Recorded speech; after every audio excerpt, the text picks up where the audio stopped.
8 o'clock.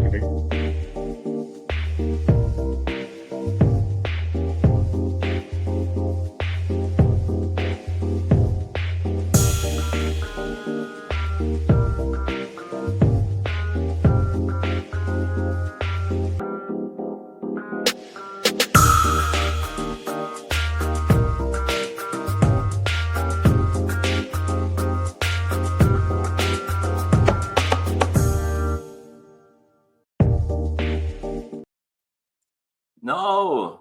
How do I use a computer? Here we go. Hello, working? Steven and Lachlan. I think we're unmuted now, and it's still playing that damn song. Is it working? Okay. It is. Should I tweet? I'm going to tweet now. Yeah, definitely tweet. So I'm not sure if anyone's joined us because this is just a standard podcast thing, but we thought we'd try a live. So I'm joined with Steven Hamilton and Lachlan Vass. I'm not going to introduce them because anyone who's here knows them better than they know me. It's election day. We're excited. We want to just meet up, have some drinks and chat about it. It is Saturday morning here.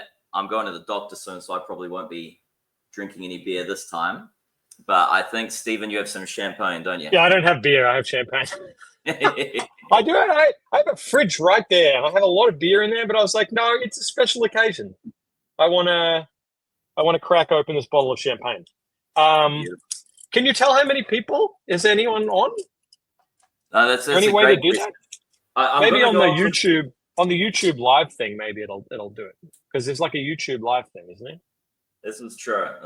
So I could just click the link and see what happens. It says that one watching, which will be myself. So no one is watching. All good. But we'll get to chatting, and if people turn up, they turn up. If they don't, they don't. We didn't really. It actually tells us in the top left anyway. So for our chat, we were quite keen to talk about the different policies of the different political parties, right? So with that, there's this great ABC and Conversation article, like there's two of them that go through the policies. We can chat through that a bit, talk about specifics. But what's really valuable? Are you ready? Hang on, are you ready? Yeah. I'll put it right next to my ear. There we go. Oh, nice. I assume it's celebrating the quality of policy in this campaign, right, Stan? Oh yeah, particularly the outcome. Yeah. It could go either way. No, I think Albanese is going to win, and I think he's going to win a majority. I think that's pretty clear. Majority. Well, I'm hoping that the independence is still there because at the start of the year, I made that prediction. And so I just want to be right because, as an economist, I'm barely ever right. So I just like cheers, guys. Cheers. Yes. Cheers. Oh, very good. So I think I'm pretty clear that I'm pretty confident that that's what it'll be. At least 75. And I think the Libs will probably get back. Maybe they'll get back one or two Teal seats. There's a couple of other seats they might get back. But basically, I think anything they gain, I think, will be offset by Labor gains. And so I think we'll see. We'll see tonight. But I wouldn't be surprised if it's pretty similar numbers to what we had before. And I think if that's the case, Dutton has, committed a political failure on the scale of John Hewson in 1993. At least in expectations management. Do you know what that is, Nolan? I don't know if you know that. I've no idea. Do you know about the birthday cake? No. Oh my God! You have to read. You have to watch the birthday cake video. We got to talk. We got to tell this. Yeah, we got to tell this story. So John, you know who John Hewson is? Nah. He writes. No. We'll chat about it. He writes for the Monthly, I think it is, or what's the Saturday paper. He does one of those things, and he has a PhD in economics from Johns Hopkins. So he's a bit like Mark Carney becoming the Prime Minister. One of us. And so he was. I think he was. Funnily enough, I think Tony Abbott worked in his office when he was opposition leader. And so he was a proper academic economist here in the US. Actually, he went back to Australia and then worked in politics, worked in finance, worked in a few different places, was involved in some policy stuff. He found himself in Parliament and was the leader of the opposition in the 1993 election, which Australia called the unlosable election, because people were said to be waiting for Paul Keating with baseball bats, because this was in the wake of the very, very bad early 1990s recession, very high interest rates, very high unemployment, and that's why it was the unlosable election. And he proposed. He's the only opposition leader, in modern Australian history, to go to an election with effectively a manifesto. Yeah, and it was called "Fight Back," with an exclamation point. And it proposed a GST, a VAT. It proposed radical industrial relations deregulation, welfare reform. It proposed all sorts of wild, radical libertarian fantasies, and there's a moment with Mike Willesee on, I think it was the 7:30 report or something like that, where Mike Willesee asks him to explain how his proposed GST would affect the price of a birthday cake. And it is one of the most excruciating political moments in history, in Australian history. And you can see it on YouTube, and it is glorious because he's asking, it depends, what's the frosting, what's this, what's that? And it sort of just highlights, you can't, one, the insanity of going to an election as an opposition leader with really complex and elaborate policy proposals. But two, just being completely inept in selling and explaining things. And so, Houston lost that election. It was shocking.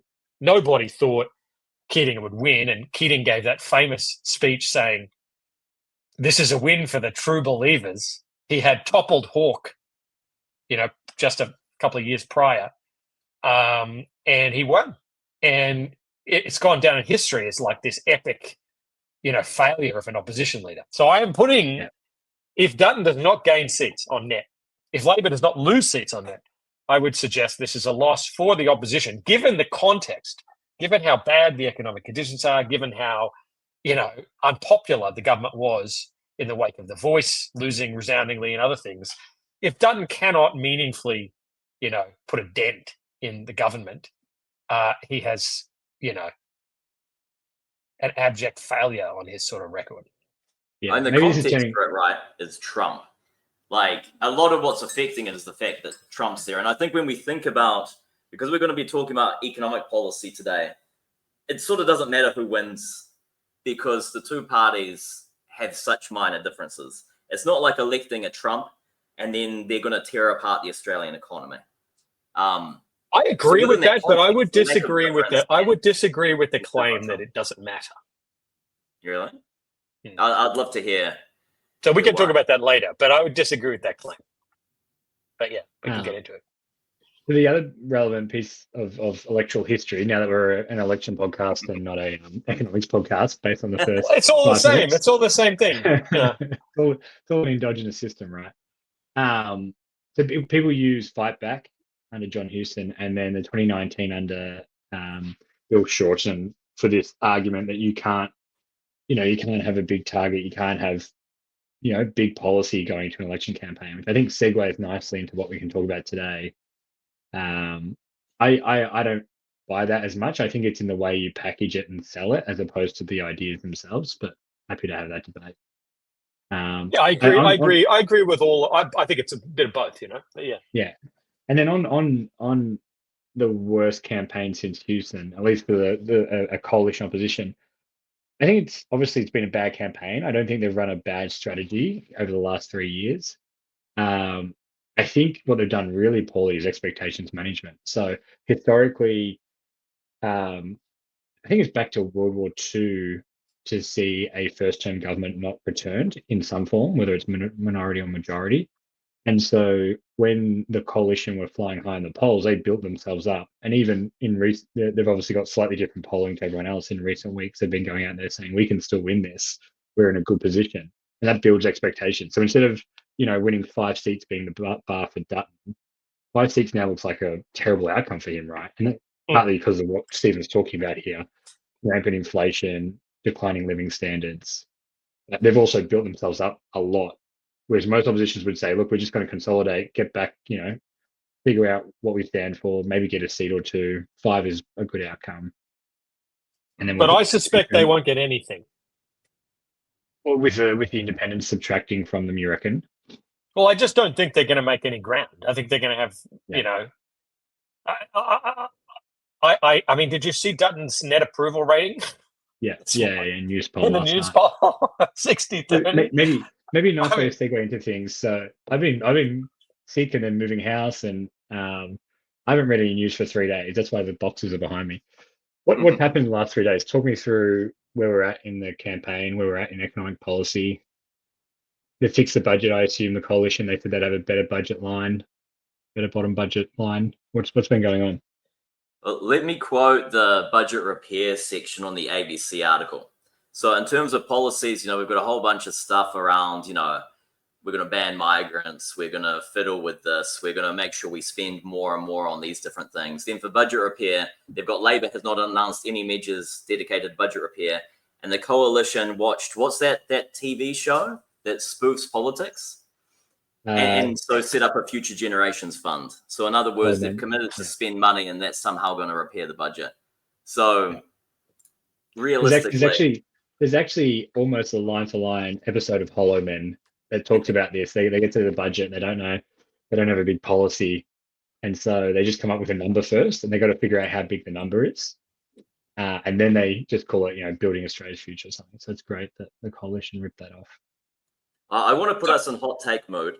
So I'm going to say here that when it comes to... I said the election's going to be the worst one since 1993. I think we're already hot take mode, mate. Is that a hot take? It's a pretty hot take. I'm too far into politics, so that sounded very reasonable to me. 2016 might have had slightly better policy, but it was a pretty boring election. That was Malcolm Turnbull, who thought he deserved the premiership anyway and didn't really know how to campaign, running a 50-something day campaign against Bill Shorten, who everyone disliked. That was pretty meager. Anyway. Yeah. Sorry, Dan, you go. Yeah. Oh no, you go first because I'm going to go hot take mode. So I was just going to say, the coalition released their costings, and I was flabbergasted. Genuinely, I mean, I've been flabbergasted by many things from the coalition during this campaign, some of which I've written about. Really shocked. That the first 2 years they're increasing the deficit significantly.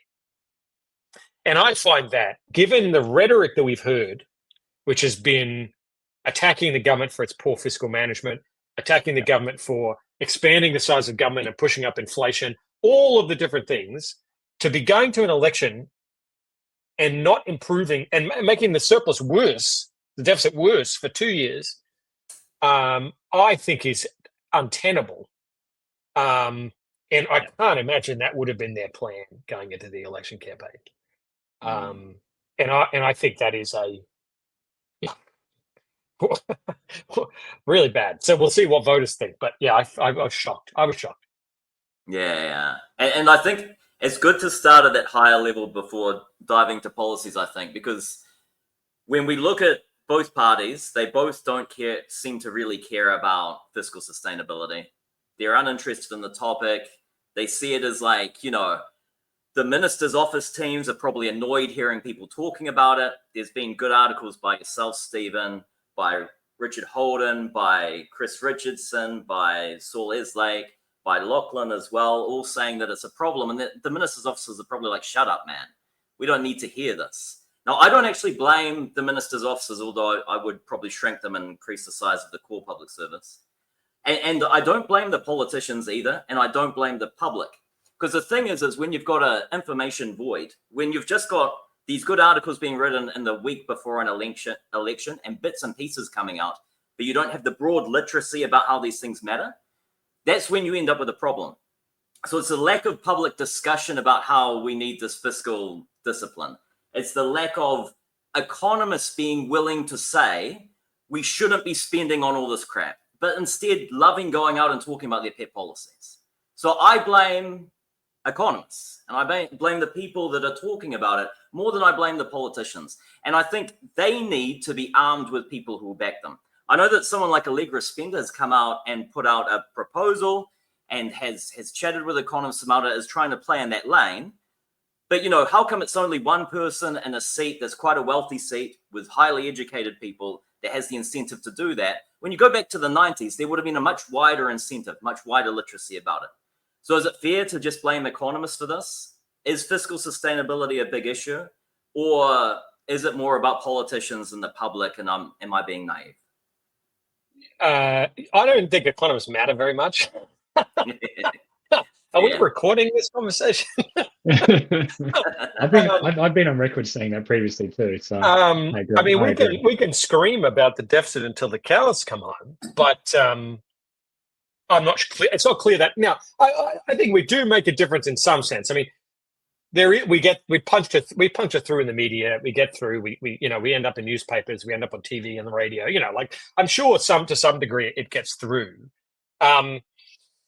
But I would say that the marked difference in this election campaign to previous ones is how little, and I think this is the pivotal change, how little Labor cares about the deficit. Hang on. So let me just So I think I think the alternative is a response. You understand? So I think the pivotal change is Labor. Because I think I was in Treasury from 2010 to 2012, three years, and it was the sort of, it was sort of the Rudd, then flip to Gillard, period. And they were, and Jim Chalmers was a media advisor in Swan's office, and then deputy chief of staff, and then subsequently chief of staff. So he was in the office at that time.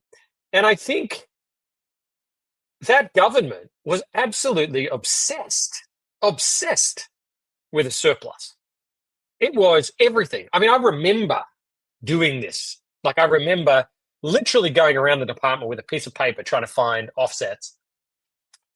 Can we push this money back? Can we push this money back? And we'd always push back carbon capture and storage, There's enormous money for carbon capture and storage. We'll just shift it back, keep shifting it back. Because they were really, they really felt, I think Wayne Swan really felt like his credibility, the credibility of the government was tied to economic management. And a surplus was inextricably linked to that because Howard and Costello had capitalized on improving the budget position after the Keating government, had returned the budget to surplus, and it was their big thing, right? And so Labor coming in, they're sort of terrified as being branded as fiscally reckless. They want to reclaim this mantle of sort of fiscal responsibility, especially following the GFC when they had to rack up all this debt, to pay for stimulus. So they were terrified of being branded, economically reckless. And so there was just a obsession. And I think we don't know, but I suspect, Jim Chalmers was there at that time. He was in the room. He was pivotal to everything that was going on. And I suspect that experience has personally impacted the way he thinks about this issue. And I suspect he thinks it was a waste of time. We lost anyway. We never actually got to surplus. And it cost us too much because we were so hemmed in and constrained trying to get that surplus that we couldn't do anything. And my guess is he's now the treasurer and he thinks, I'm not going to make that same mistake. And I suspect that's loosened the government's budget constraint. And that's why we see the deficit thing kind of go out of control, frankly. Now, Lachlan's point, I think, was, it's both sides, and there's no doubt about that. But I think that the coalition's response is a best response is the best response to a government which no longer cares about getting back to surplus. Yeah, I think. Yeah, what do I think? It's partly fair on the coalition side. So we were talking about this the other day amongst colleagues, and there was a really good point that in an election campaign, it's not about being the most popular kid in school or whatever. It's about wanting to be chalking on your turf as much as possible, the things that people see as your strength. And so you go through the list that Pulse has put out, and health, education, blah blah is labour strength, and then fiscal sustainability or economic management is a coalition strength.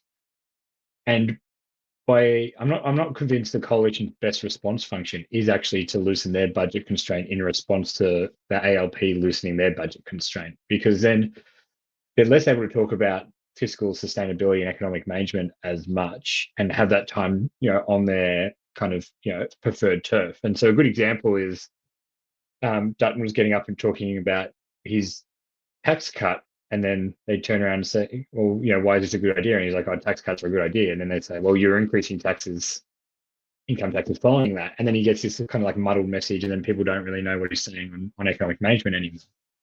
And so, yeah, I suppose my caveat on your comment is I'm not sure it's actually their best response function. But to your earlier question, Matt, I'm not sure how we got here. Maybe it is commentators more writ large, economists and non-economists, not talking about trade-offs enough. So Phil Curry is probably the one that I read that is constantly asking ministers, all right, how is this funded or how is this paid for?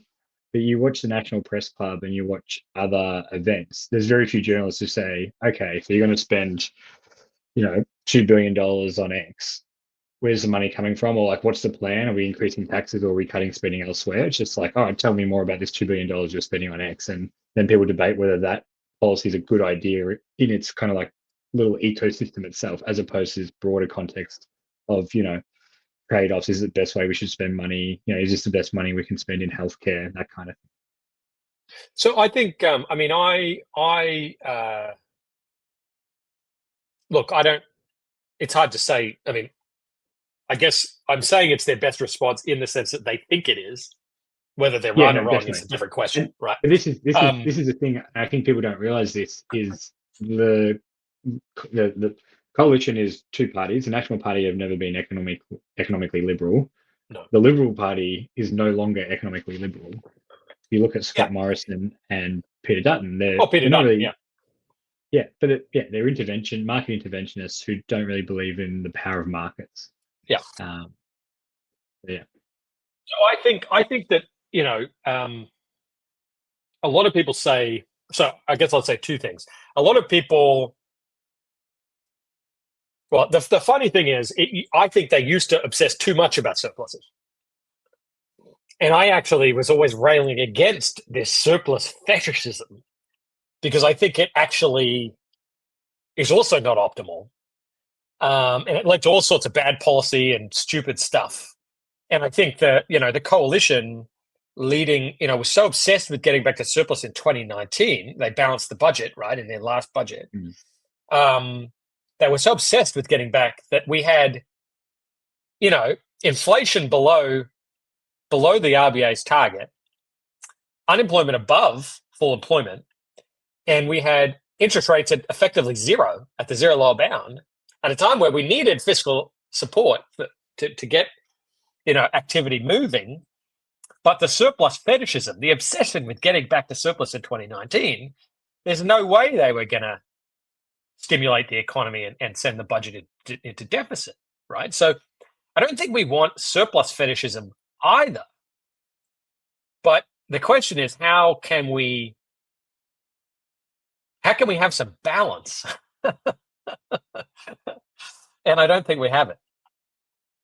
I think that's exactly right. And you can be definitely too obsessed with surpluses. There's good reasons to run deficit. There's a good reason to have a stock of net debt due to future investments and the fact that the benefit of those investments does accrue to people in the future.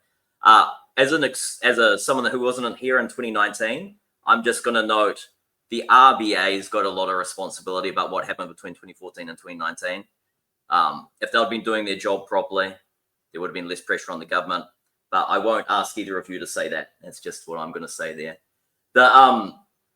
But when we're thinking about that sustainability now, so I'm happy to endorse that view. Yeah. The deficits that we're talking about are relatively small. Even in your recent newsletter with Aaron Wong, Lachlan, you pointed out a 2.9% deficit by 2035 if we end up having really weak productivity growth and more realistic spending assumptions. And is that really unsustainable? Where is the concern about fiscal sustainability coming from in a lot of our minds? Good question. Didn't you write a newsletter about this yesterday, Matt? Oh, I barely remember what I did this morning. So. So for me, and maybe it's the ex-treasury aspect of it, you kind of get indoctrinated. They kind of have these collective knowledge, wisdom / scars in an organization like that. So a lot of it, that it initially in my mind is around the fiscal headspace, right? Or headroom, sorry. So we've got actually really quite low debt to GDP levels, even once you include the states, which I think people sometimes forget about the states. So always good to include compared to the rest of the OECD. But you want to make particularly small open economy, that kind of thing. You want to make sure you've got space to react, particularly, Stephen was talking about it before, if you've got the monetary policy constrained at the lower bound.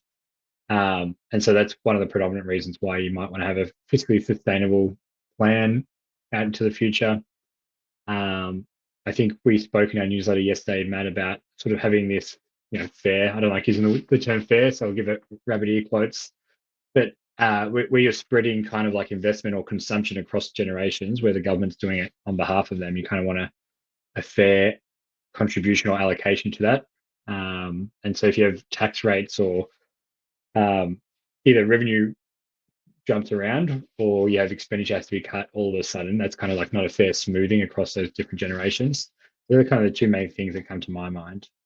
On the piece that Aaron and I did a couple of weeks back, it was interesting. The main driver, we kind of say, you look at the budget, there's a lot of assumptions baked in and they do their best job. It's easy to pick apart someone else's assumptions. Economists do that all the time. But there's some obvious ones that were clearly not going to play out. And so there's always an assumption in the budget there's going to be no new expenditures that come up. And that's kind of like implausible. And so there's some really obvious ones in the short term, like defense, that came up straight away in the campaign that you can see coming down the pipeline. The other one is on the tax side, the idea that we have nominal tax rates, and so the idea that would never give back any bracket creep is probably a bit ambitious. And so previous governments have kind of embedded a tax to GDP ratio in their forecast to stop this occurring and to kind of impose a bit of discipline. It is a little bit arbitrary. But this government, when they came in, they scrapped that tax to GDP ratio cap. And so if you look in the medium term in the budget over 10 years, you get this improving budget balance purely because you're just getting bracket creep. And so we vary that assumption. And that's actually one of the biggest ones. And so it's an interesting one for the hot take section about what people think about indexing the brackets, the tax thresholds, because it costs a lot of money. So did you just put my bat signal out? Was that what I just saw? Yeah, exactly. And so and it goes to talking about trade-offs, right? So I think most economists are pro indexing the tax thresholds, but at the same time, it's terrible for fiscal sustainability. So then you either have to raise tax somewhere else, or increase the thresholds and then index them, or cut expenditure. So that's the tough bit. I'm going to out my friend David Byrne at the University of Melbourne, who says appreciated commitment to the bubbles. Yes. Yeah. So Bubbles are hello, nice Dave. place. Thanks for Comfortable. tuning in, mate. You're legend. Hey, what'd you say, Locke? Sorry. Bubbles are great. They're comfortable. They're insular. It's beautiful. Not enough champagne. We need to drink more champagne. We'll see what happens with the tariffs. I may be drinking less champagne. I don't know. Let me just. I agree with everything you just said, and I think well, we should put a pin in one point, kind of erased, which is the coalition's decision to increase the productivity assumption, which is related, right? And I think we ought to devote at least 15 minutes to that in a second. Now, let me say something, which is I think I think the question of fiscal sustainability is wildly overstated in Australia. But it's a bit of an Overton window thing. You kind of want it to be overstated in the sense that if your people don't worry about it at all, eventually you're in deep trouble, right? So, I don't mind so much that there's a little bit of sort of fear about one day becoming fiscally, in a bad position, because you've got to do it at some point, right? And the US, where I live is like 100% to GDP of debt, and woof, and it's only going up, right? So, and we got a president who's who is imploding the bond market, right? So, yeah, I think worrying about fiscal sustainability is good, but in an objective, dispassionate, sense, I don't think there's any problem with fiscal sustainability. And I think I wrote an article about this, I don't know, 2 months ago, that basically said we don't have any problem with fiscal sustainability today, but that's not going to stay the way it is forever if you keep on the path you're on. Yeah. Now, I would say we have to talk about the bracket creep issue, because the reason that the budget is sustainable is bracket creep. It's the only reason. Without bracket creep, we would have structural deficits forever. Yeah. And you look at the forecast over the medium term, and the deficit closes to zero over the next 10 years, 100% due to bracket creep. 100%. And if you take bracket creep away, all of that improvement goes away. Now, and you've done the sort of numbers. Now, the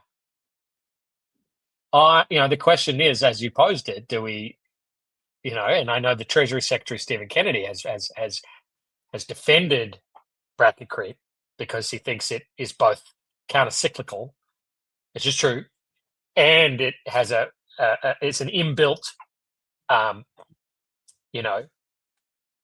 dam against fiscal unsustainability. And yet, I am whole. Yeah. Because nominal wage growth, you get higher average tax rates. It's like an automatic brake. It's like an electric vehicle when you have one foot driving. You pull your foot off the accelerator. I think it's asymmetric, though. It's only counter-cyclical in one way. If you have a slowing economy, nominal wages keep rising, just slower, and so they still get bracket creep, just less bracket creep. It's not like it's doing negative bracket creep in a downturn. But it removes more aggregate demand when the economy is hot than when it's cool. Yeah. That's all I mean by counter-cyclical. Yeah. It would have. Well, okay. Here's a fact. Bracket creep is the largest contributor to the fall in living standards in the past 3 years, right? There's been a significant. I'm just thinking about what it does in a downturn, right? That's what I'm thinking about. But no, I agree. Sure. I agree. It's kind of, It's asymmetric, regardless. But the point is, it pulls. It makes people poorer when there's high inflation, and so it's disinflationary, right? Now, I would just say I have a very strong view, which is I don't care. We need to end it. We need to end it now, and I don't care what happens. I'm a single issue voter on this question, and I think that Ken Henry has come to that view for the same reasons, and I think Michael Brennan has come to that view for the same reason. I think more and more people join the club every day. What do you think, Matt? Of indexation? I can't remember if we talked about it. Yeah. On bracket creep, I completely agree. And like the key thing for me is that you might need higher tax rates in order to, meet sustainability goals. And that's the social question you can have. Doing it through bracket creep is doing it by stealth. It's not doing it in the most efficient way. It's not doing it in the most equitable way. It's doing it without being willing to talk about the issue, which is a sort of cowardice that leads us to bad policy. But there is one thing that sustainability pilled me outside of bracket creep that just hasn't quite been mentioned. And it's demographics. It's the share of people over 75. A lot of fiscal expenditure is on people over 75, and they're all like net fiscal expenditure because a lot of them, they've fully exited the workforce, and their health costs are coming up. And, in a life cycle sense, we've agreed to support those people. We've done it in a PAYG way because of expectations about fertility and population growth that haven't held. But that share of the population between 2014 and 2035 will have increased substantially. By the time we get to 2040, it's about double where it was in 2014 as a share of the population, and it keeps increasing until it's 13% of the population in 2060. We're talking about cutting back on migration, which is one of the main ways to reduce this share by bringing in younger people. Fertility is low. And the fact that this has expenditure claims means once we get outside the 10-year window, we talk about the sustainability issues look terrible. And the IGR raises that. It says, given normal spending patterns, that's when deficits suddenly completely collapse. And that sustainability issue is long-term. And if we're not brave enough to even talk about it now, in terms of government, in terms of policy, we're going to have to ad hocly deal with it then in a much worse way. And I think super helps a lot, right? So the shift from super, pensions to super has meaningfully contributed to that. It'd be interesting. Someone like E61 should kind of have a look at that and look at a counterfactual in which we hadn't done super. What would the intergenerational bargain look like? I mean, I can tell you in the US, they didn't do super. Martin Feldstein, one of my heroes, my advisor's advisor, lobbied hard for privatizing Social Security through the 90s, and they didn't do it in the US. And now we think the Social Security trust fund's insolvent in 5 years. So, that's a silver lining. It's like, at least we did that.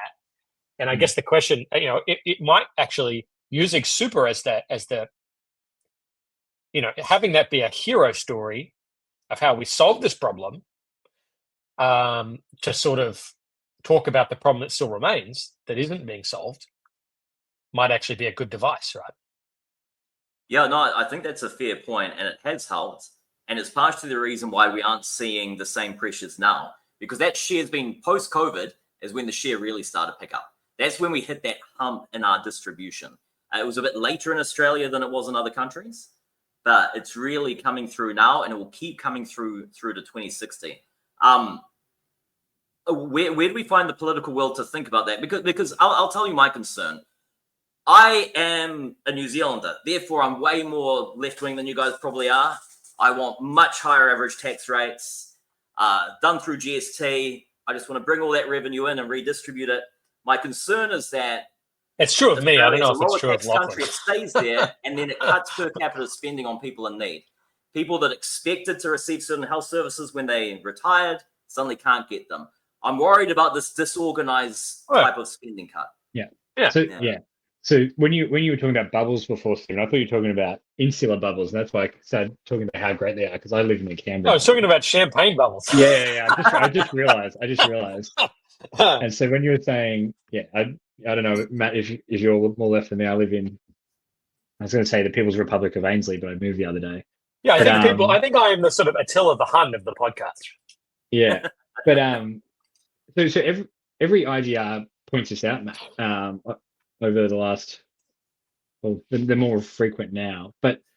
And so traditionally what's happened is we've actually increased our migration program more than we expected in those IGRs. And that kind of helps us balance some of that kind of like aging demographic issue and the kind of work age ratio. But this takes me, I think, I'm gonna sidle us towards hot takes, because I got to go vote today, and I'm going to do it at Old Parliament House because you get a little goodie bag. So lovely. Yeah.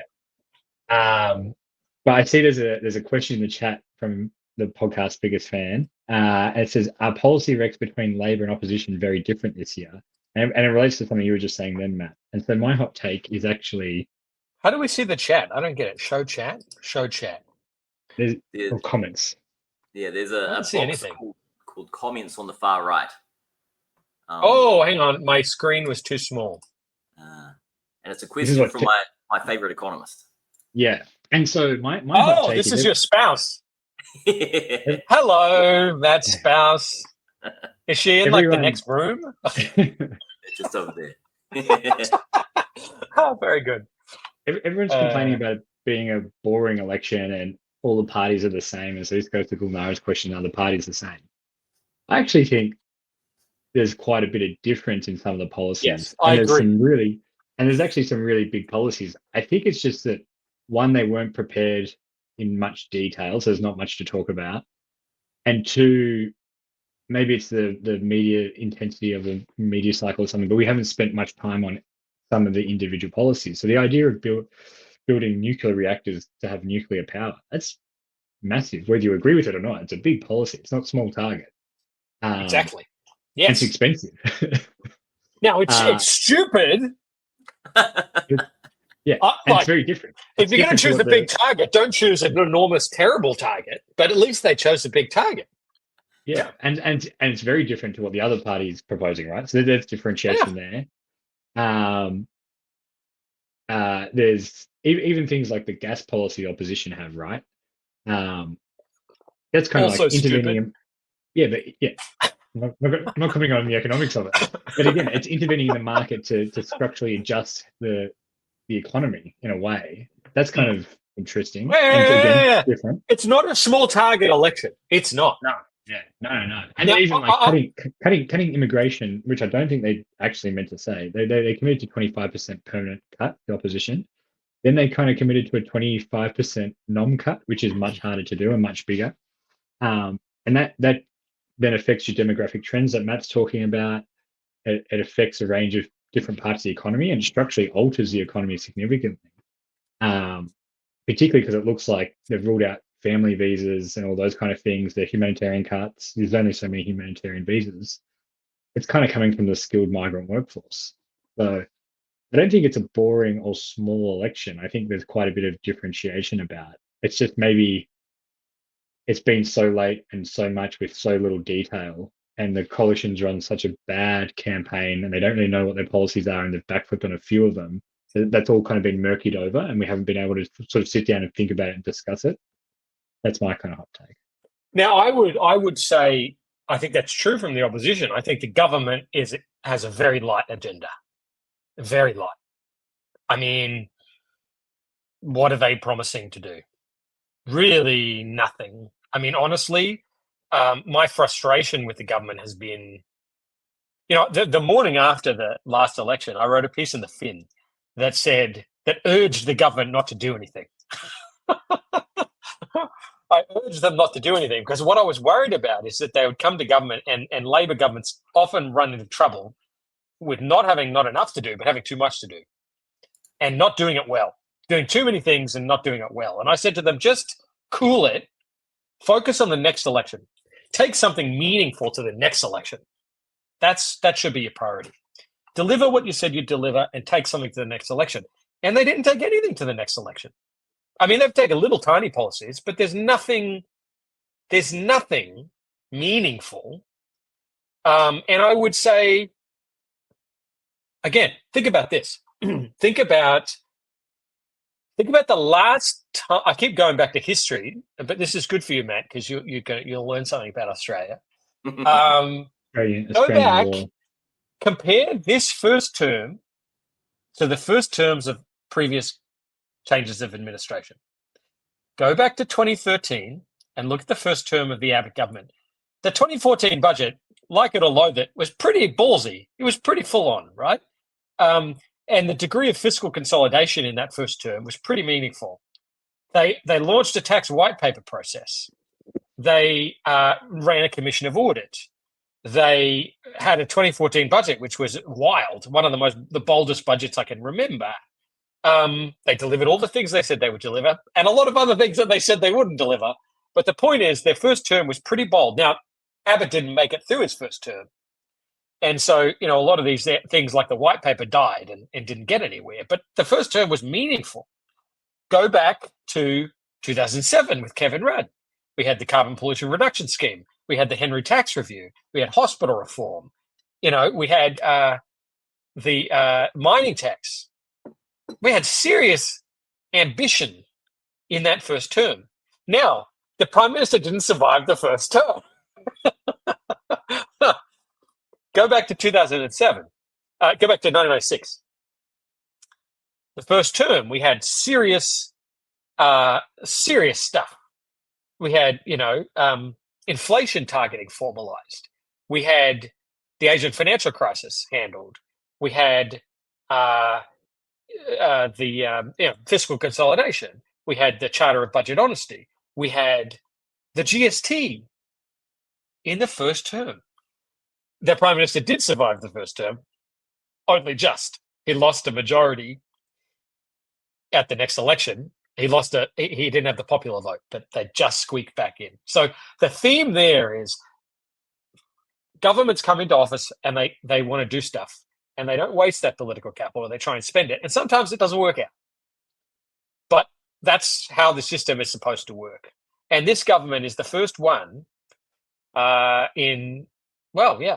don't know. I can't think of the last one. Maybe Malcolm Fraser.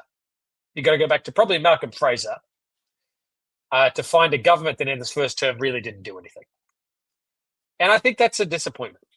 And I think it's on them. The fact that they're not taking anything to this election that's meaningful means the next 3 years is going to be a void, and we just delay any of the solutions that we need to our problems. Yeah, that sounds like it's the sort of government that would suit settings when we're comfortable the settings are well established. And, the context, I view myself as very incrementalist. If we go back 20 years and we look at policy settings in Australia and New Zealand, I think a lot of things were pretty well set up. Why would you both think that there's more need for reform now than there may have been, prior to the GFC, for example?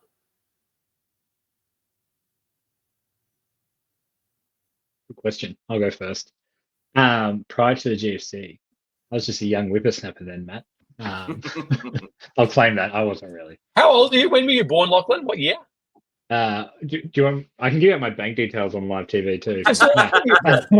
No, 1990. So I can remember the GFC. 1986. I don't understand how this head of hair and that head of hair can be 4 years apart.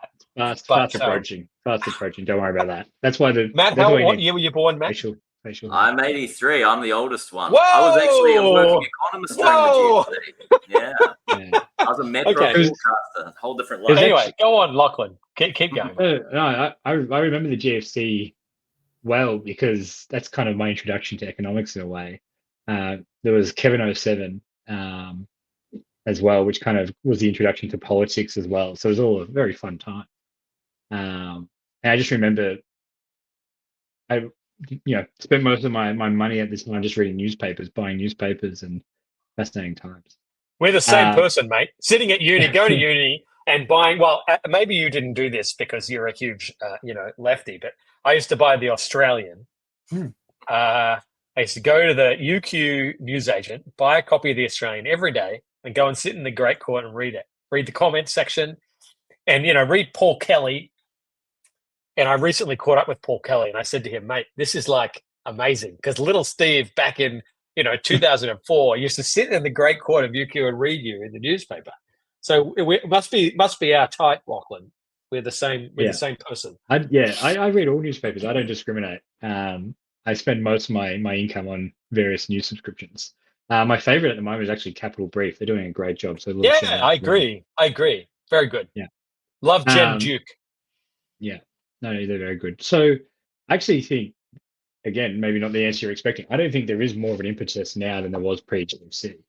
I think our living standards recently are declining slightly, but our living standards have improved. And the main thing for me is, I suppose, like complacency in a sense. We've got productivity growth that has increasingly decreased in terms of its rate, and effectively flat since the start of COVID.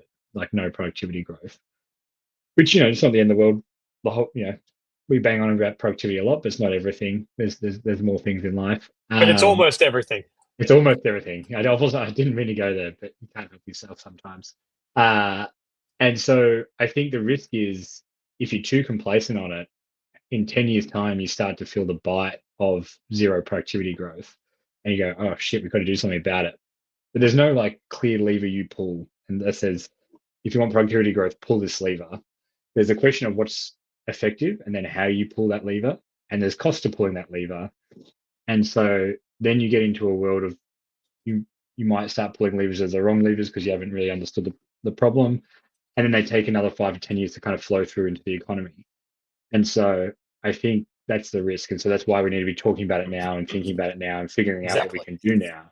And like I said, there's no one thing. So you got to try and tilt, take the levers you think that will tilt the economy towards being more flexible and be able to generate productivity growth and see how that plays out rather than waiting until 10 years down the track and being like, oh, we're in trouble here. Now, the negative view would be that I think the government will be returned. The negative view is that the government's just not interested. That would be productivity growth. Yeah, or not, or doesn't really think it doesn't get them out of bed in the morning. It isn't what makes them burn inside.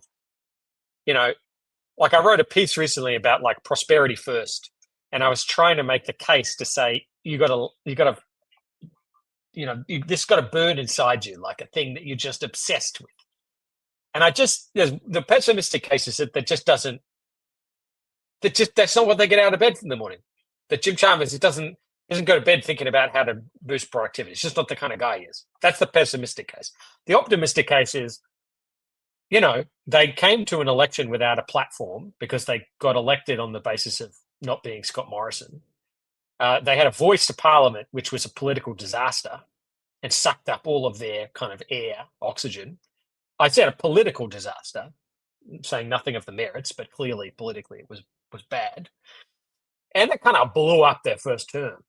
And so maybe they had no space left for anything else, in addition to trying to fight this inflation crisis, which was, a pretty big deal and difficult and challenging. So, the optimistic view is that if they get reelected, they'll have a lot more clear air.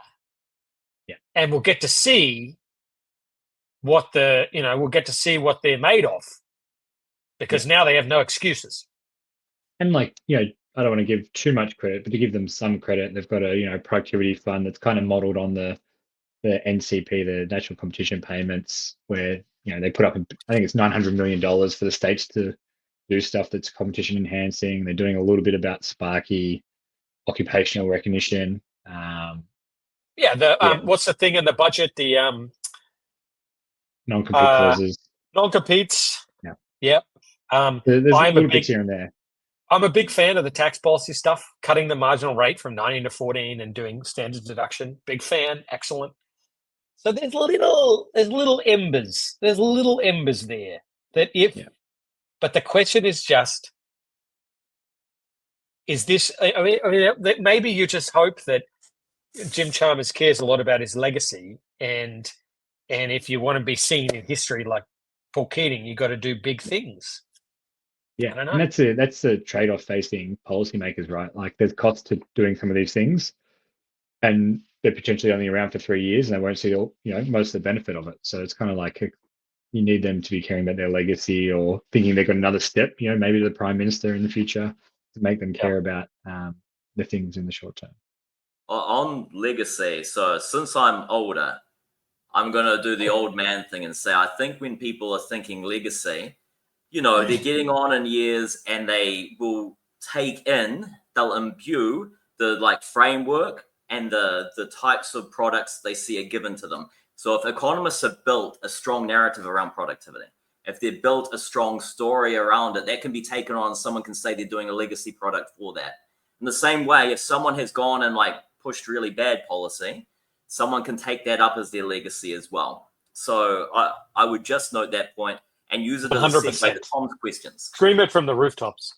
Yeah. So Tom here has a couple of useful points. The first one is just noting, when we're talking about sustainability, the health thing is tangential to super, and there are likely major issues to think through there. And I think at some point we could even discuss NDIS. Yeah. Just quickly on that. Oh, sorry. Just quickly on Tom's point. It's a good point.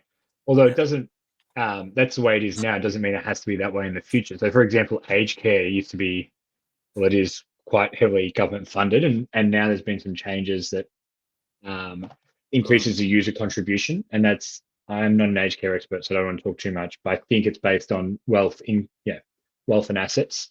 And so if super is part of those wealth and assets, you then start getting some means testing effectively of aged care. And and that's, don't know how much of elderly's use is healthcare versus aged care. So I don't want to, say stuff I don't know. But I could see a world in which you start means testing some of those things for higher wealth individuals.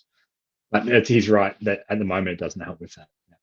So I would just say to his first question, I mean, I just mean super does help in the sense that the counterfactual without super, the budget would be absolutely hosed.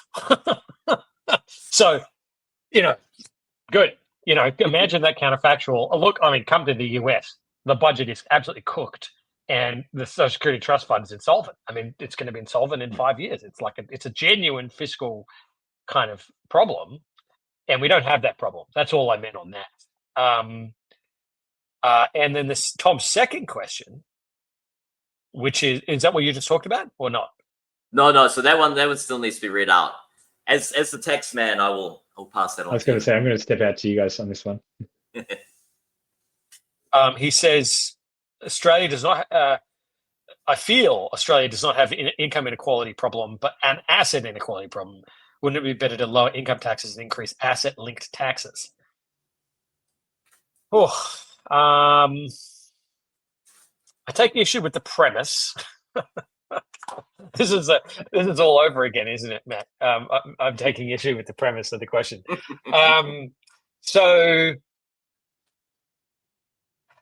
Well, even let's not say asset, let's say housing. Call a spade a spade. We don't have a stock or share inequality problem. Everyone's got superannuation, right? We've got a housing inequality problem. Now we actually don't have a housing inequality problem either.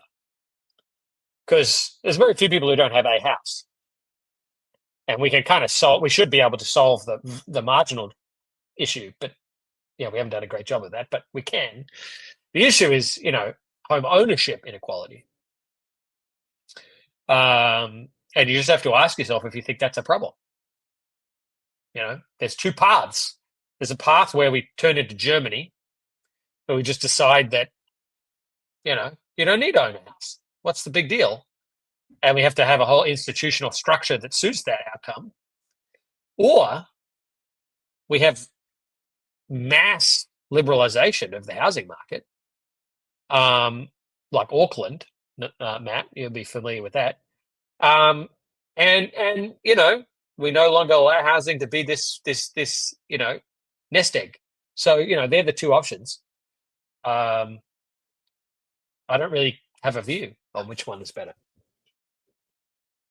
I think that all makes sense. The one thing I'll add is when we look at Australia, I think we import a lot of narratives about inequality, when actually top income share inequality is not that crazy in Australia like it is in the US. The Gini coefficient's been flat for absolutely yonks in terms of income. And even on the wealth side, it's not clear that there's big increases. More often when concerns are raised, it's exactly like Steven's saying, things around access to housing. But if we were to think about income versus a wealth tax itself, like traditionally you'd say wealth taxes, we can think of them like a capital income tax. One's a tax on the stock, one's a tax on the flow, and they're harder to administer. So why the hell are we going to do that? That's why they were taken out around the rest of the world. More recently, people will say, well, with a wealth tax, you're only taxing the normal rate of return and people take risks. That's not going to be taxed, unlike a capital income tax. On the flip side, some people are saying you shouldn't tax the normal rate of return. That's double taxation of consumption through time. So we should do the opposite. So there's a whole lot of tax instruments we all talk about, and it sounds nice to say income or wealth, and we're taking away the taxation of labor. And it sounds nice in a headline, but we should be asking what taxes are equivalent, what are the actual wedges, and what's our framework and rationale for thinking about tax? Now, I think that question gets complicated, and I'm not here to solve it because I'm not able to. Agree. The only caveat I would add is we ought to have a property tax regime. And that is a wealth tax that's actually easy to administer. And if designed in the right way, like in the ACT, Lachlan, are you in the ACT or are you in Sydney?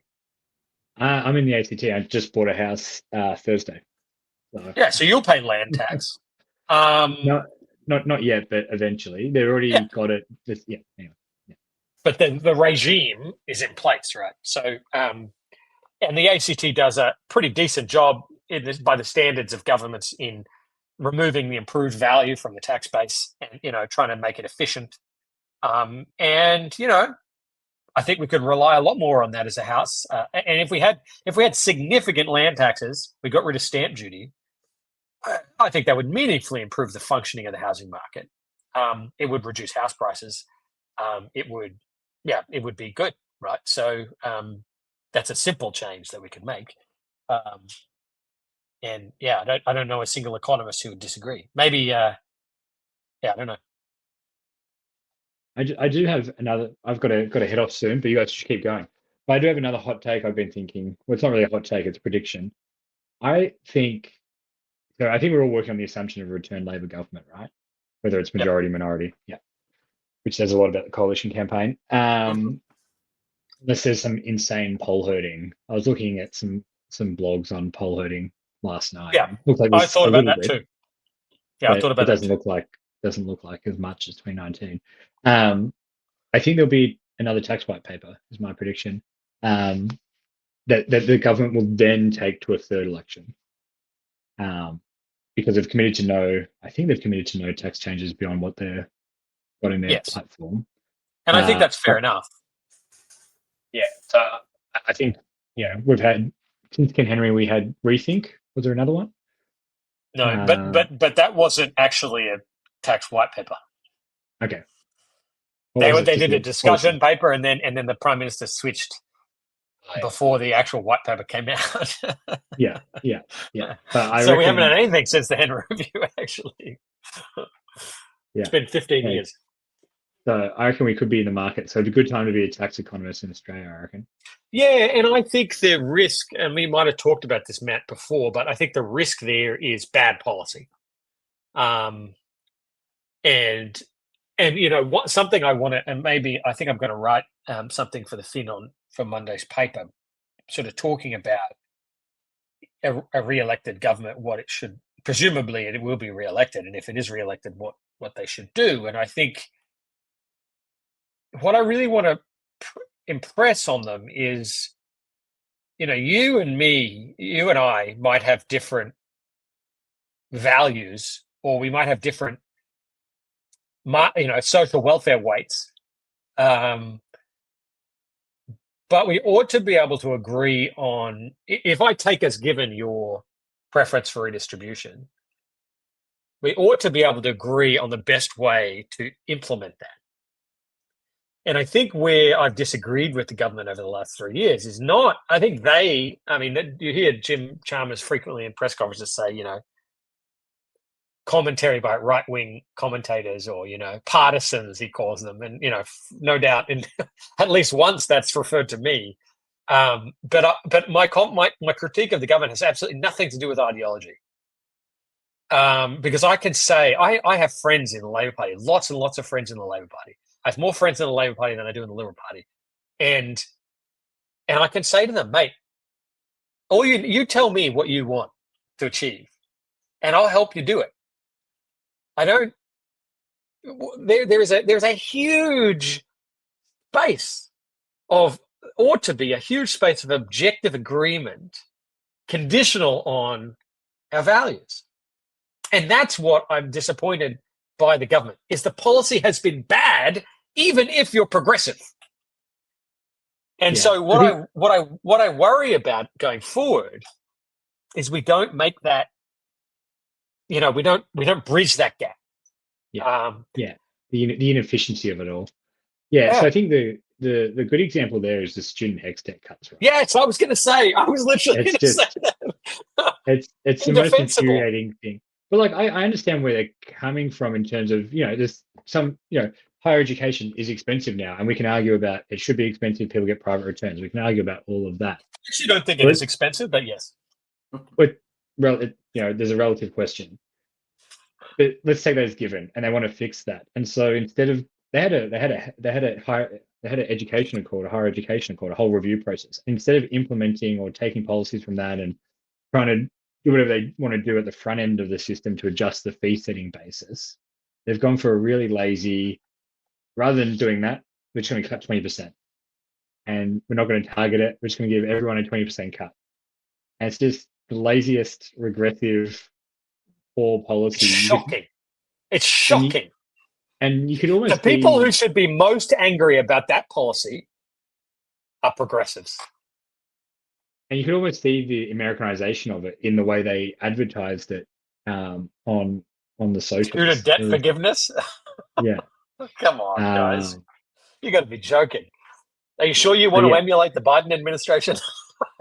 I think the point you're making is about the efficiency or inefficiency of what you're trying to achieve, right? And I agree with that. Yes. And in governments gone past, including the Rudd government, including the Hawke-Keating government, that mattered. The efficiency really mattered. This is the government who proposed this carbon pollution reduction scheme.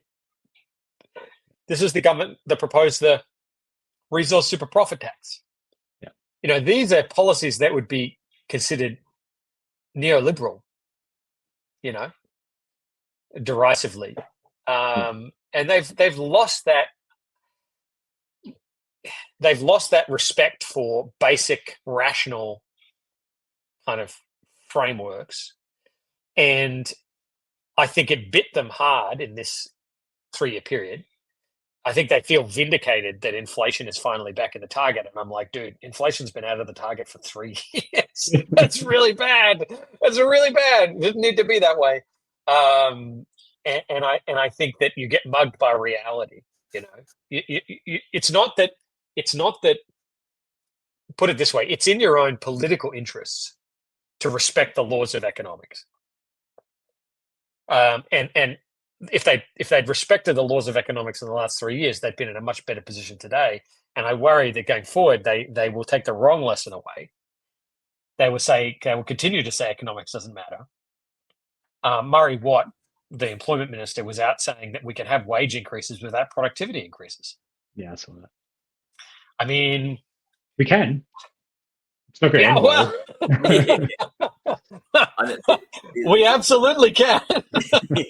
There's a specific term that keeps being used, and it's getting to the point that wherever I hear this term, I know that it's reflecting bad faith in the person not really willing to discuss the issue.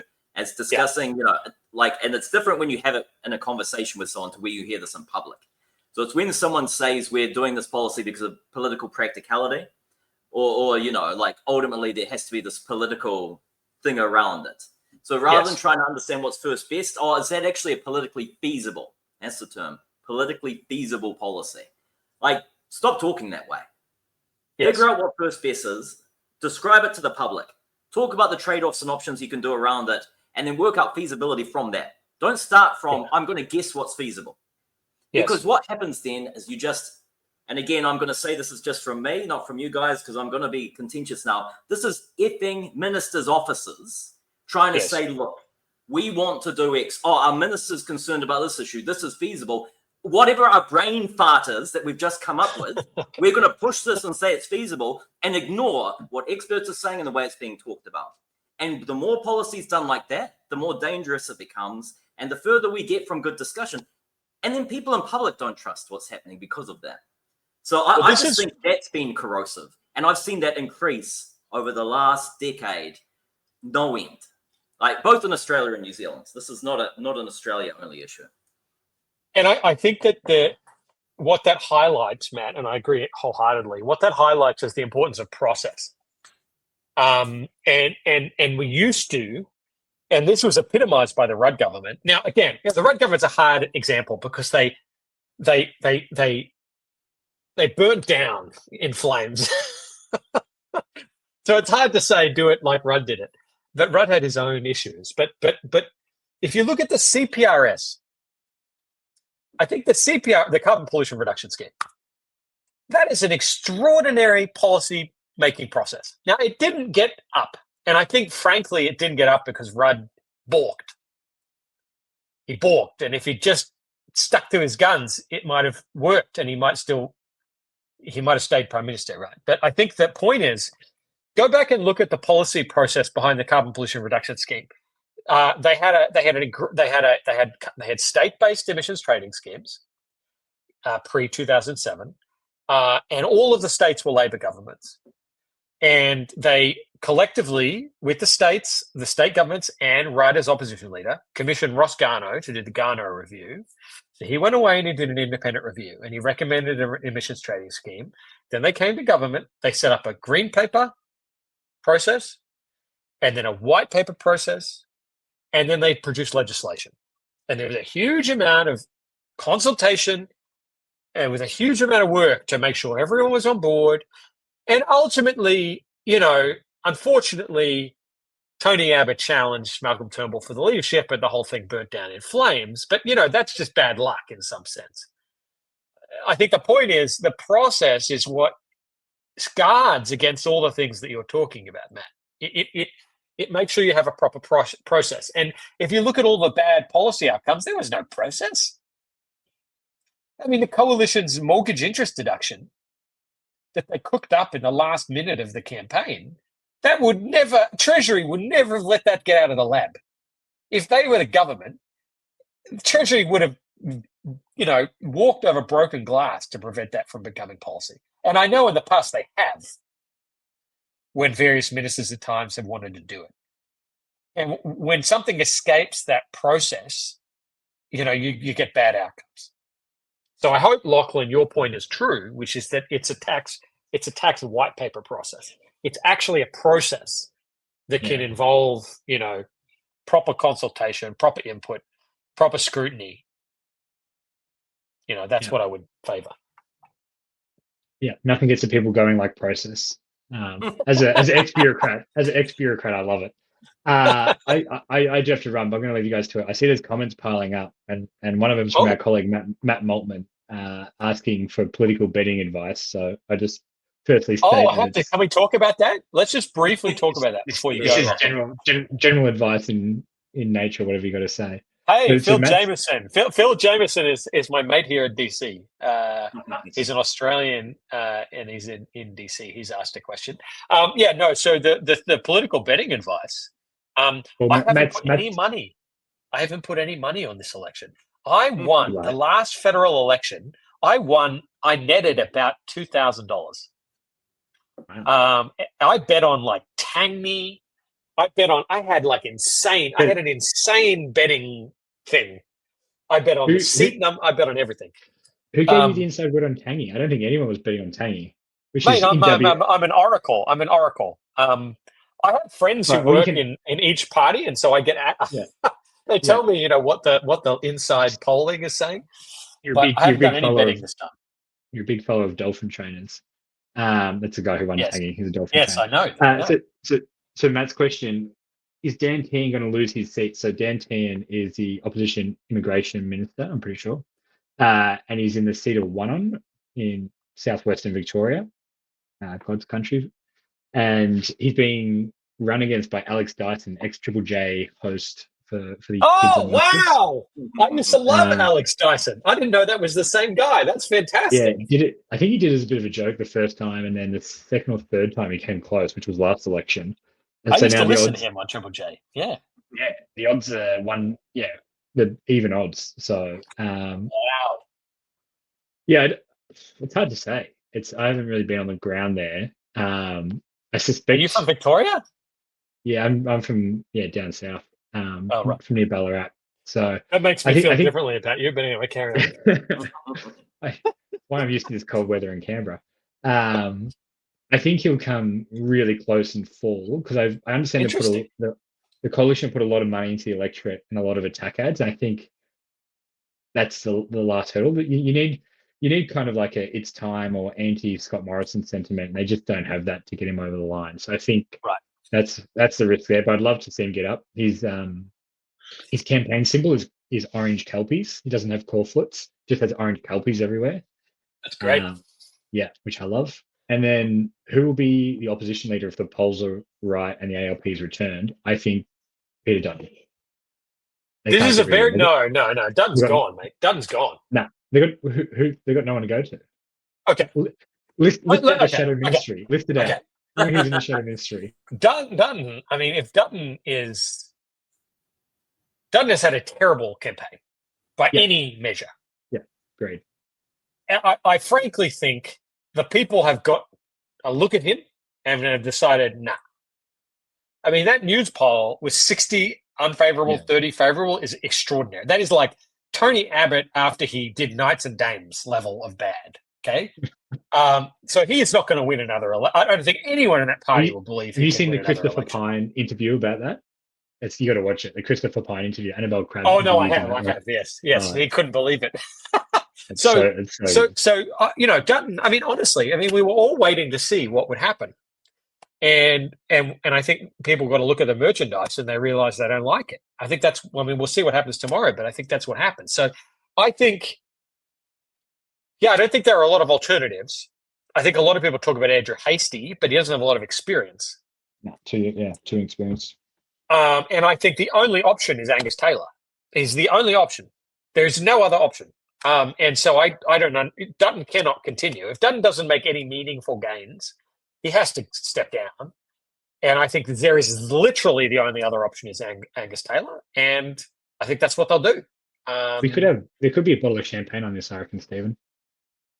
Yeah, I'm just looking at the sports bet odds. Angus Taylor, if Dutton goes, Angus Taylor $1.50, Hasty $5, Susan Lee $8.50, Dan Tan 10, David Coleman 20. So that gives you a sense of it's Angus or Hasty, but Hasty is too green. It's not enough. So I think Angus is the only option, and is Angus's credible choice. So I think the party won't choose Angus. I'm willing to put. What are you drinking today, Steve? Look, it is actually a nice bottle. It's Bollinger. So just what I had in the fridge. Someone actually brought it to my house for dinner, a fellow economist, and so it was sitting there. I was like, okay, it's the election. We're going to drink one of my favorites, James Bond's choice. So no, I'll bet you a bottle of Bollinger, Angus Taylor, with the opposition leader after the election. Okay, happy to take that. Yeah, feeling good about that. Wonderful. But yeah, Matt, was that more than you bargained for, mate? I don't know. And what about? I got it. I should run. You guys should keep chatting. It's very disappointing. Yeah. I mean, I've only got about 10 minutes, but I think, Stephen, should we finish off our friends' questions here? And let's do that. I'm sorry I scared you off with the minister's office points, but love people. You didn't scare me off. I'm not a huge fan of minister's offices. Happy to put that on the record. But someone has to do it, and they're willing to take the punishment. So yeah. Good to chat, mate. Have a good democracy sausage for us all. Very excited. See you, mate. What do we got here? We got Tom. 100% housing. We got Oscar as well. So Oscar's just above him. Okay, sorry. So how much do federal housing policies matter versus the land reforms happening at the state level that look like they're a lot better? So how much are we unlocking supply due to the fact that there's these changes in the state policies, even though everything at the federal level looks demand-based? Yes, I think that's a great question. And it's important to recognize that the federal government doesn't control housing policy. And when I did the Joe Walker podcast with Richard Holden not that long ago, and Peter Chulett was in the audience, and I said, there's this view, and Grattan has put this forward, and others have put this forward, that the federal government should bribe, or it could be stick or carrot, but provide financial incentives for the states to pressure local governments to release housing supply. And I just have I agree they should, but I'm just puzzled as to why that works. Why is it in the incentives? Why is it in the interests of the federal government, but why is it not in the interests of the state governments? I don't really understand how the incentives are misaligned. It doesn't. Peter's argument at the Joe Walker podcast was that it's state spillovers, but come on, mate, they're pretty small. I don't think that's really what's going on, right? So while I agree, like that seems to be the answer, I don't really understand how that works. And I think I agree with both of you, but in the following way, right? I think a state's big enough for a lot of the spillovers to actually be internalized within the state. Exactly. And I think you see that with state governments actually actively trying to increase supply. It's the next layer down, the local government. they're the ones that are resistant. So you talked about Auckland earlier. What happened in Auckland is they made it. There was many local councils, and they made it into what was called a super city. And like they amalgamated all the councils and forced them to plan together. And it was after that process that they started saying, why are we imposing? So there were restrictions like if you had a line of sight of one of the 7 volcanoes around Auckland, you could not build above a very high height. It was just ridiculous because it was something you were supposed to be able to look at. It was an amenity to look at a non-active volcano, right? So they just were ripping out a lot of that stuff once they formed that bigger amalgamation. And another way to view that is they were ripping out that local power for the smaller local governments. And so rejigging things at the state to local level to allow it feels like it's more pertinent for allowing supply than worrying too much at the federal level. So I think I agree with you in that sense, but I agree with Peter in terms of there being that spillover type argument. Yeah, so I don't know. So I think, it's a good question. And I think that there's no doubt that most of the action is at the sub-federal level. And I to the extent that the federal government, maybe you could argue the states have a kind of liquidity constraint or something. The federal government has easier access to capital. It can raise money easier. It can maybe that's the argument. But yeah, I mean, I'm all for the nuclear option of just insane levels of financial incentives for state governments to pressure local governments to liberalize supply. And I would also make the point that I think local governments, while they have talked big, there's been a lot of walking back of what they had earlier suggested they would do. And so I think we'll wait and see whether they actually deliver the goods, Well, we cover another question. I'll just note, since Matt Maltman's in the chat, and he's recently published on the lower housing supply issues and the nature of reforms over there, he's probably the most knowledgeable person about these things that's in this chat right now. So feel free to throw something in, Matt. We'd love to see it. So Tom said... So we've addressed Oscar. Yeah, now we're at Tom. Yeah. So now we're back to Tom. He's saying he was totally talking about a housing problem. And, he's seeing how you could raise funds from those to help pay for other priorities. So that comment is very much disagreeing with you, Steven, which, I'm sure... Well, no, I made the point that you could do land taxes. Yeah. And you and me on our other, when I was on your podcast previously, we talked about the reforms that need to be made to the, capital income tax regime, which would I think help the housing market to some degree. So the combination of that plus the stamp duty to land tax switch, I think would be a meaningful improvement in the taxation of housing. So I don't think we disagree with Tom. Phil. Perfect. And then now we're up to... Well, we'll cover Tom's next one as well. He's saying that he's going for Hasty for the next leader, because he's a good-looking guy. Don't discount the good-looking factor. He is a handsome guy, and I would say the other thing is he has a very good voice. I heard his voice recently, and I was like, he has a good voice for like radio. That guy. Yeah. So maybe, but he's just a bit green. But Mark Latham was pretty green in 2004, and the Labor Party had no problem putting him up. So we'll see. But again, I think Angus Taylor is the obvious choice, but we'll see. So what does Phil say? Who would be the best MPs in a re-elected Albanese government? Andrew Charlton. Andrew Charlton. I have to agree with Andrew that Charlton. by definition, given he stop. Yeah. Given it would be great. It would be great if Albanese resigned. That Jim Chalmers was made the Prime Minister, and that Andrew Charlton would be made the Treasurer. And I think a Jim Chalmers Prime Minister and an Andrew Charlton Treasurer would be an outstanding improvement in the state of affairs. But that's maybe too much to ask for. Andrew Charlton, I will note that he's the founder of E61, employer, and is my friend. I've had a bit to do with him over time. I think he's an outstanding individual, but unfortunately, he's been languishing on the backbench. And I don't think Phil will be surprised. Get your first-term experience, right? So it's exciting. Yeah. It's exciting. So I think, and I just think maybe the momentum comes from, maybe there might be some retirements. We've had Brendan O'Connor, retire. There might be other retirements, and there's just a natural, at this point in the government, people retire. That makes room for people to come through. Yeah, it makes sense. Chris, what would you like to see a re-elected Labor government do to improve productivity? What do you think, Matt? Oh, that's a big question. So, like, I'll say something a little bit sneaky here. Again, New Zealand labor productivity is 30% lower, and I've never been a big productivity guy, seeing it as more an intermediate thing. I want to see more efficiency in the tax system. I want to see more neutral treatment of things in terms of taxation. I want to see an increase in the relative GST rate, lowering of income taxes, and then I want to see how that plays through in private behavior.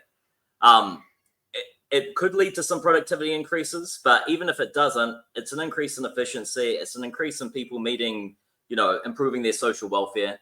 And so I would be prioritizing tax reform. Australia just needs more neutrality. Matt, do you have an issue? So Albo's big personal issue, Albo's number one issue that he's flagged is childcare. Do you have a view about childcare? So it's interesting. I do have a view about childcare, which is that, I understand we want to set up a situation where families and households are supported to be able to re-enter the labor market if they want to. I would do it through making sure people have income. I don't like encouraging participation by going and subsidizing certain things. So I wouldn't be doing it through the childcare system. I mean, I'd be asking if there's competition issues in the childcare system, which I'd want to unravel. But rather than subsidies, I'd be thinking about just providing income to households. Yes, I think that's an excellent answer. And I would say, I think when you talk about childcare, you have to think carefully about what the problem is, what the objective is, and then what's the right way to solve the problem. And I just fundamentally disagree that the objective is to maximize female workforce participation. I just completely disagree with that as being the objective. Are you still there, Matt? You've gone dark. I am. I've got a second camera, especially for this moment. Okay. So I've reappeared now. So, hey, you've got your E61 hat. That's good. I had my Michigan hat on upstairs, but I don't have it down here. So I think that I think there's no doubt that there are all sorts of barriers to female labor force participation. I'm totally aware of that. I'm aware of the literature on dynamic effects on lifetime income. One of my colleagues, Alira Kuka, is like an expert in this area. Like, I'm fully aware, but I just don't think the objective is to maximize female labor force participation. I think some women make a fair, totally valid decision that they want to take some time out to look after their kids, and that's fine. I don't think we should be discouraging that decision. And I think your point is right, Matt. I think the point is we want to address disincentives and we want to address income inequality and maybe liquidity shortages. And to the extent the tax system can help and the transfer system can help with that, I think that would be a great idea. The current system, which funnels enormous subsidies through private childcare providers, I think is a disaster. Yeah. More or less established by Scott Morrison, I should argue, as as the relevant minister at the time, social services. It's a terrible system. So to take the existing system and just to funnel more money into it, I think we're going to end up with an enormous cost for very little gain. I would prefer to move to a system where, for example, pre-3 is dealt with by childcare centres and post-3 is dealt with by primary schools and funded in the way that other primary school programs are. So I think that's Albo's issue is childcare. I just worry that he won't do so in a way that is kind of the most sensible. But otherwise, I agree with your basic point, which is tax reform is the key priority. And I think towards all of this, like the growing nature of social transfers in kind in Australia compared to standard redistribution, it's a big change relative to the fundamental Australian model, which is redistribution and regulation. And this is happening by stealth because of middle class handouts. It just screams director's law, and I feel like it needs to be called out and talked about. We should. We need, as we've discussed before, we need to do a lot more work. We need to do a lot more work in understanding how that system works. I think it's taken for granted that it's effective and low cost. I think we need to focus on, we've got a process to learn, I think, about how it works and what its issues are. Yeah. And there is, as far as I understand, there does not exist one academic article on the functioning of Australia's tax and transfer system. I mean, the transfer part of that system. Yeah. Have you read one? No, but I mean, it's an open area to do I haven't work. read one. Yeah, I haven't read one, right? We should definitely chat more about that. On childcare as well, I'll note that my colleagues Sylvia Griselda, Aaron Clark, and Rose Qatar have come up with work on that. They know a lot more about the childcare system than I do. And they've found really, again, they've focused on describing it. We're economists. We're not trying to say do X or Y. And I think their work's really interesting for painting how the system works and how it interacts with the tax transfer system. And essentially, what they find is these very high effective marginal tax rates and effective average tax rates for relatively low to middle income earners, due to the childcare subsidies, prices are being bumped up. The whole system just looks like it needs to be thought about more. Yes. And so their example of doing that work is really important. And, yes, it would be great to do more of that. I'd like to be doing stuff like that on job seeker payment. I just think there is so much space for us to try to add value as a community. So I agree. So Matt has asked, how would the tax-free threshold work with a larger standard deduction? Would you lower it one? Now, he hasn't watched our conversation with Richard Holden. I think I think that's where he got the question from, because we asked it. We asked this exact question, didn't we? Yeah. Didn't we answer this question? Yeah.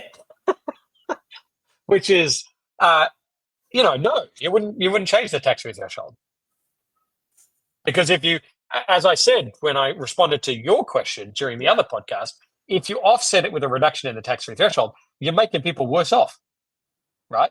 Because you're swapping a reduction in unconditional tax for a reduction in conditional tax. In other words, you only get the tax cut if you don't have deductions. So you're going to make people worse off, and you can't do that. That's politically infeasible. So I don't care. It's fine. The tax-free threshold has been the tax-free threshold. Huh? You just said politically infeasible. No, but that's okay. But I also think the tax-free threshold has been where it has been in nominal terms since when? I think it would be 2012, is it? Yeah, I mean 10 or 15 years. $18,200 has been the tax-free threshold for, and in real terms, that's fallen dramatically. So my view would be a $3,000 standard deduction. Labor's proposing a $1,000 deduction, but if you did $3,000, it'd be like, it is equivalent to increasing the threshold, but it has a much bigger benefit than increasing the threshold, which is that you draw people out of the set of people who are claiming deductions, and that moves you to a system of much more compliance and much lower administrative and ATO costs. So I think, I don't think the interaction between the tax-free threshold and the standard deduction is that relevant, frankly. So. Although it does remove it from the taxation of capital income. So, within that context, given the current system, it would mean that we're not, if we, instead of increasing the tax-free threshold, we offer a standard deduction, it will not show up in terms of the treatment of capital income. But as you've noted before, capital income taxation is probably something we should be thinking about reform about. And, TTPI has done a whole lot of work going through options there as well. They have. That would be a fun topic to go through one day. I mean, there's no question that the tax-free threshold should not apply to capital. It doesn't make any sense. So why are you giving people tax-free capital income? It's bizarre. I mean, it doesn't make sense, right? So, I mean, that's another reform that needs to happen. Is there anything else you want to chat about, Matt, or do you need to leave? I do need to go to the doctor soon, so I'm a little bit over time, but it's been a lot of fun. It's been a lot of fun. So thanks for the chat, and thanks everyone for the questions. Definitely a lot more activity than I anticipated, so that's great. That's good. So I think we need. So one is I bet that the Labor is going to pick up 75 seats. So let's see if that happens. I'm going to wake up at. What time do I have to wake up? I have to wake up. I want to log in at 6 p.m. So I think I need to wake up at 5 a.m. Is that correct? I think so. 5 a.m. is. 5 a.m. will be 7 p.m. So I'm going to wake up at 5 a.m. tomorrow morning to watch the coverage. My bet is 75 seats. Labor gets. I'm going they 70 retain. because I want 70? the independents to be determining the government. Yeah, that's not going to happen. That's not going to happen. And then I owe Lachlan a bottle of Bollinger if Angus Taylor is not the next opposition leader. Sorry, this may have been a very expensive podcast. Yeah. With this as well. So how long does it take for the results to get counted in New Zealand? It's mixed member proportional. You know the results within 15 minutes because they're just able to project because they're just collected from around the country quickly. And Yes, you've got like 4 or 5%. You know what the results are. No. So have you watched an election before here? No. I can't. You have to. Are you going to watch tonight? Yeah, definitely. So watch the ABC. The ABC is the best. That's Anthony Green. Don't watch anything else. I watch the ABC. The hate media, it's called. So it's an amazing thing because what you see, it's a bit like the US is similar. You see like one booth will come in, like literally one booth. And everyone will freak out. It'll be like, oh my God, this booth is 90% liberal. And then it's like, it's one booth, guys, and it's in a really conservative area. So basically, in the first hour, you learn nothing. So between 6 and 7 p.m., nothing happens. But as the results start to come in, there's basically key seats. There's about 20 seats in the country, which really matter. And as you start to see those numbers creep up, and the law of large numbers applies pretty quickly. You maybe see 5% reporting, and from that point that basically the projections are going to be accurate. And the only drawback is one, Western Australia doesn't come in until 3 hours later, right? Because they're on the West Coast. Yeah. So last year, Western Australia was very important to Labor getting government, and so that was a bit delayed. And then the other big thing is, now with the increase in preferences, given that basically the number of seats which have to go to preferences to determine the outcome, because the candidate hasn't received more than 50%, so you basically end up going to preferences. Yeah. That can take longer to figure out who the winner is, and that can drag out over a week or two. So we could see, there's recounts. So we may. My guess is we'll know on the night. I mean, I think it'll be clear if there is not a significant swing to the opposition, the government's going to retain government. That's basically it. And so I think we'll know that by the end of the night. But we'll see. Nice. Well, it's exciting. Cool, mate. Have a good rest. Cheers for the chat and cheers for Lachlan, even though he's gone. Always great to talk. Here's to democracy. I wish it's very sad being in the US, but maybe in the future I'll be back and I can I can eat a democracy sausage I vote on election day because I think it's like it's special. There's something special about it. So No, thanks so much for everyone who's tuning in who came on. It says there's 7 people. It peaked about 16, which was pretty cool. Nice. And thank you, Matt, for setting this up. Yeah, it was fun. Yeah, good stuff. Au revoir. Right. Cheers, mate. Yeah, bye. See ya.